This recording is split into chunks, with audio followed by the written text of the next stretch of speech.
Two of Israel's most dangerous enemies have been eliminated: Hamas's political chief Ismail Haniyeh and Hezbollah's chief of staff Fuad Shukr. Haniyeh was on a visit to Tehran to attend a ceremony for the swearing-in of Iran's new president when a missile hit the house he was staying in. The Islamic Revolutionary Guards Corps immediately pointed a finger to blame Israel, but so far, Israel is neither confirming nor denying its involvement. However, Fuad was taken out by an airstrike in Beirut, and Israel is making no secret that it carried out this strike. In any case, Israel has sent a powerful message to Iran's so-called axis of resistance that there is no safe place where they can hide while planning to attack Israelis. We know how to find them, and we know how to hit them. Let's dive into the details. I'm Yair Pinto, and this is your Boots on the Ground report about what is happening in Israel on the 299th day of the war against Hamas, Hezbollah, Iran, and all the terror proxies in Yemen, Iraq, and Syria. The assassination of Haniyeh on Iranian soil is obviously very embarrassing for the Iranian regime, and it's also one of the most serious events to occur in the context of this war since it began with the massacre of Israelis by Hamas terrorists on October 7. Fuad Shukr's assassination in the Dahia district of Beirut is also very serious, as he was one of Hezbollah's senior leaders who had been active in the organization for decades. The United States had an open offer of $5 million to anyone who could assist in apprehending this evil man, as he was suspected of involvement in the attack on the United States Embassy and the United States Marine Barracks in Beirut all the way back in 1983. In any event, the last 24 hours carried one of the most important events in Israel's war against terrorism. Late on Tuesday evening, it was announced that an Israeli force strike on Beirut had taken out Fuad Shukr. A few hours later, at approximately 2 a.m. local time, the house in Tehran where Haniyeh was staying was hit by a missile, which resulted in his elimination along with one of his bodyguards. Hamas officially confirmed Haniyeh's death and immediately blamed Israel, as did the IRGC, the Iranian Revolutionary Guards Corps. Condemnations of Israel came from Iran, Hezbollah, Russia, and even Turkish President Recep Tayyip Erdogan. However, a statement from the White House merely said that the United States is aware of the assassination, and U.S. Defense Secretary Lloyd Austin said it would assist in defending Israel from any Iranian retaliation.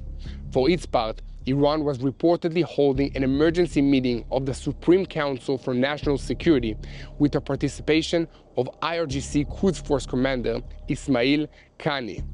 Now, let's take a closer look at Ismail Haniyeh, who was the head of the political bureau of Hamas and one of the most prominent leaders of the organization since its inception. Although Haniyeh was considered a more moderate figure compared to his replacement in the Gaza Strip, Yahya Sinwar, he was marked by Israel after the October 7th massacre, although the extent of his direct involvement in planning the attack and knowing about it is highly questionable. He has lost several of his sons and family members during the IDF's war against Hamas in the Gaza Strip, and has visited Iran several times since October 7th to try and convince the Iranian regime to enter the war directly, without success. Although this is one of the most crushing losses Hamas has suffered in this war, the IDF has succeeded in eliminating many senior members of the military wing of Hamas who are responsible for the October 7th massacre directly. This includes Marwan Issa, the deputy head of the military wing under Muhammad Deif, and Yahya Sinwar. Israel has also confirmed the elimination of the Northern Gaza Brigade commanders, Ahmed Andur, Ayman Nofal, and other senior officials who were recently eliminated in airstrikes. In addition, at the beginning of the year, Rafah Salma was eliminated along with Salah El Aruri, who were eliminated by an airstrike in Beirut earlier this year. As of now, no one in Israel has commented on the reports about Haniyeh's death or the accusations that Israel is responsible. But Musa Abu Marzouk, one of the surviving senior members of the Hamas political bureau, warned that the elimination of Haniyeh will not pass in silence. I need you to understand, It is still not clear how this strike in Tehran was carried out, and once again, I need to repeat that Israel is neither confirming nor denying its involvement. But even so, I can take great pride in the capabilities of the IDF and my country. That's because it's been confirmed that on Tuesday evening, the Israeli Air Force eliminated Fuad Shukr, the senior military commander in Hezbollah, who served as the organization's chief of staff and was the right-hand man of the terrorist organization's Secretary General, Hassan Nasrallah. Before we discuss this further, please enter our Instagram page, TBN Israel, to stay updated in real time on all the events that happen in Israel and in this region. Let me tell you a few things about the terrorist career of Fuad Shukr, which came to an end on Tuesday evening. Shukr had been an active member of Hezbollah for almost 40 years, and he was a driving force behind their transformation into one of the most sophisticated and heavily armed non-state actors in the world. Recently, he had been in command of the program to acquire precision-guided missiles for Hezbollah. He was one of the top 3 officials in the organization, considered the right-hand man of Hassan Nasrallah. He was also a senior member of the Jihad Council and serves as the organization's top military commander in southern Lebanon. Obviously, a man like this, who had been hunted for so many years but managed to avoid getting caught, is difficult to track down. Identifying the house and even the individual room where such a man is standing so that it can be targeted with a missile small enough to take him out without causing harm to innocent people nearby is not easy. But the Israeli intelligence community is known for doing things that are not easy. And so is the Israeli Air Force, which fired the missile at the room which the intelligence agents told them Shukr would be in. In the Israeli intelligence community, it is a combination of 2 things.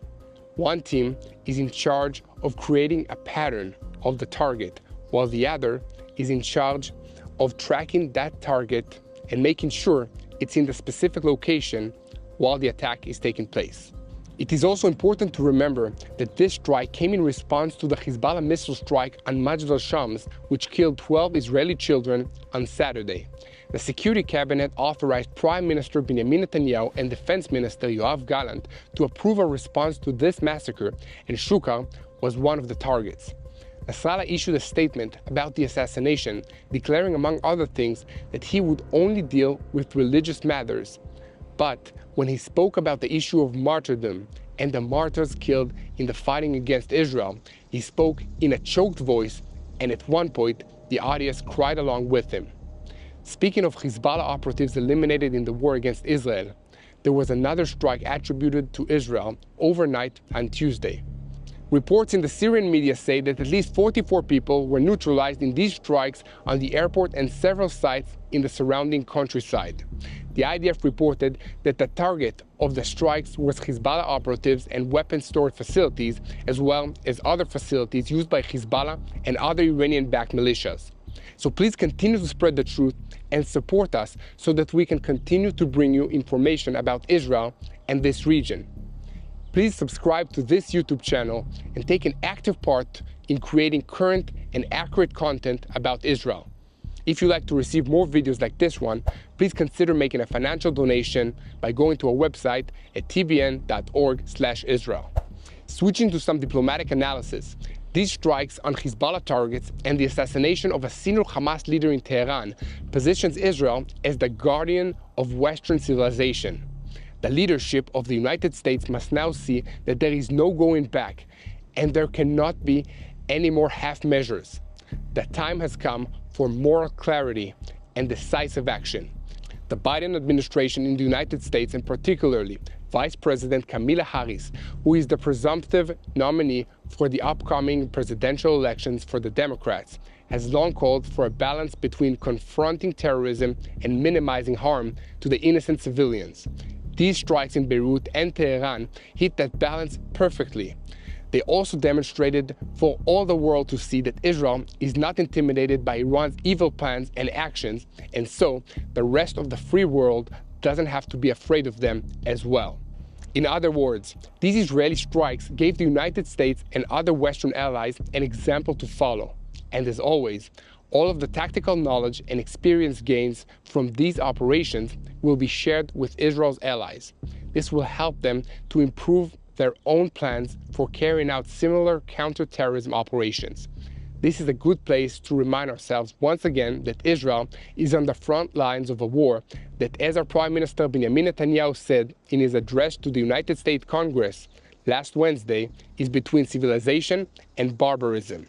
Israel is fighting this war in the Middle East, but it can come to you in North America and Europe very quickly. So please be in prayer for the IDF and all the other forces who are battling this evil, barbaric terrorism. For now, we are awaiting Hezbollah's response to this operation. Admittedly, it is unlikely that they will back down in the face of this devastating blow to their abilities and prestige. They know that they can't be seen as weak in the face of Israeli power, or their enemies will quickly attack them. However, it is also unlikely that they will launch a full-scale attack on Israel because of this strike, as they have much to lose. But there is still a risk that they might decide to take their chances with a war rather than risk losing their image as the leader of the camp opposing Israel in the region. With this in mind, it is likely that the organization's response will be very different from anything that we have seen since October 8th. Whether it's the quality, the range, or diversity of capabilities, Hezbollah has enough tools to significantly challenge the state of Israel. The big test is still ahead of us, and we can only hope and pray that these ready defense systems will slow down the bulk of Hezbollah's fire so that a full-scale war can be avoided. In any case, here at TBN Israel, we will continue to update you on the developments going forwards, so please continue to help spreading the truth by sharing our videos and subscribing to this YouTube channel. Back to the news and switching our focus to the Gaza Strip. The IDF has continued its robust ground operation and to date has destroyed over 100 kilometers worth of Hamas terror tunnels, captured enormous stocks of weapons and ammunition, and rescued several hostages. In the last 24 hours, there was another milestone as an airstrike eliminated Ibrahim Hijazi, who was in charge of anti-tank weapons in the Nusirat battalion of the terrorist organization Hamas in the Gaza Strip. He was one of the top Hamas specialists in anti-tank warfare, and he will be difficult to replace. At the same time, Division 252 is still operating in the center of the Gaza Strip, raiding targeted locations, eliminating terrorists, and destroying terrorist infrastructure. An Air Force aircraft, in cooperation with the combat team of the Alexandroni Brigade, eliminated a terrorist squad of Hamas that was operating inside a building in the area. Last Saturday, the forces of the division began to advance towards a Hamas battalion located in an area that the IDF has not yet maneuvered in, between Khan Yunis and Rafah. It is expected that the division will operate for several more weeks in the city, where Hamas has partially rehabilitated with additional brigades that were supposed to join the operation. Let's recall that in April, the IDF withdrew from Khan Yunis after severely damaging the local Hamas brigades. According to Division 98 data, they met their goal that was set before them, defeating Khan Yunis brigades in Hamas by destroying 75% of its capability. In total, the forces located and destroyed dozens of tunnels in the city, and in additional raids they recently carried out in Jabalia and Sajaiya. The forces of the division were very close during the operations in Khan Yunis, in distance and in time, to Hamas leader Yahya Sinwar, but were unable to reach him. Hamas often uses hidden doors with double hinges that are hard to destroy, which hide or make it difficult to pass in the underground pursuit that the IDF conducts against the senior members of the terrorist organization. Hamas uses these tunnels to move, hide, and survive. They never expected to fight the IDF in these tunnels, but they do have mechanisms for booby-trapping the doors or delay or prevent pursuit if necessary. The IDF has many ways to try and flush these terrorists out, including by cutting the supply of electricity to them. This forces the terrorists to sit in the dark, hot tunnels, yearning for a breath of fresh air or some sunlight.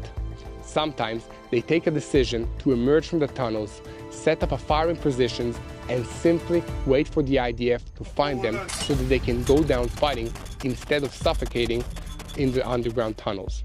The IDF, for its part, under the leadership of the 98th Division, built and improved almost from scratch an entire combat doctrine since the beginning of the year for locating, destroying, and also fighting in the tunnels. Today, more troops from elite units are allowed to descend relatively quickly into the tunnels using drones, dogs, and night vision goggles. The methods that they have pioneered for fighting underground tunnels and terror will surely be studied by anti-terrorism forces around the free world for decades to come. Here at TBN Israel, we will continue to report on any development, so please continue to spread the truth, share, and follow us. Take a minute and press the follow button so that together we can give the truth its rightful place. Despite the assassinations of the senior terrorist leaders in Beirut, Gaza, and Tehran, the battle against terrorism in Judea and Samaria has not stopped. Wednesday morning saw an attack at a busy intersection near Hebron, which left one Israeli man seriously wounded. The IDF stated that a terrorist armed with a gun arriving in his vehicle at the bypass road in the Yehuda Brigade and opened fire at the Israeli citizen who was there. After that, the terrorist got out of his vehicle and stabbed the citizen. The IDF forces treated the citizen in the field, and he was directed to receive medical treatment at the hospital nearby. It was also reported that soldiers started chasing the terrorist who was carrying out this attack, blocking roads and searching for him after he fled on foot. Weapons were found inside his car, and he appeared to have been wounded by a female soldier who fired at him as he ran away. Guys, we need your help now more than ever, because this is the time to stand by good, by the truth, and that's what Israel represents in this war. So please join us in prayer. Pray for the IDF soldiers that are risking their lives. Pray for the civilians of Israel that are under attack constantly. Pray for all the civilians that are affected by this conflict. Pray for the truth to go out of Zion into the entire world. And pray for the peace of Jerusalem. Hello, this is Mati here in Jerusalem with TBN Israel. This is Yair Pinto from TBN Israel here in Jerusalem. TBN Israel is keeping viewers informed with Israel-focused news, culture, and what God is doing in this land. Support TBN Israel today online at tbn.org/Israel. Thank you.